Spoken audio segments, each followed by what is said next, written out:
3 seconds lang ang kailangan mo. Turn traffic into income. Kung hindi ka kapansin-pansin, malaki ang chance na hindi sila papasok sa property mo. Here are 5 smart ways to maximize a highway property.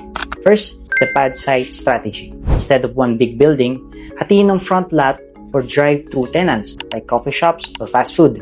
Second, micro retail units. Small glass storefronts for milk tea, pharmacy, or courier services.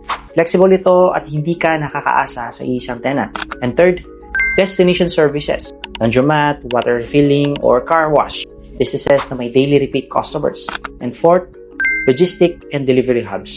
Perfect for fulfillment spaces near major roads. And fifth, hybrid building. Ground floor retail, second floor storage.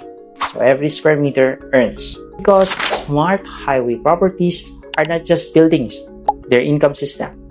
Comment I am ready, tulungan namin kayong kumita using our design strategies.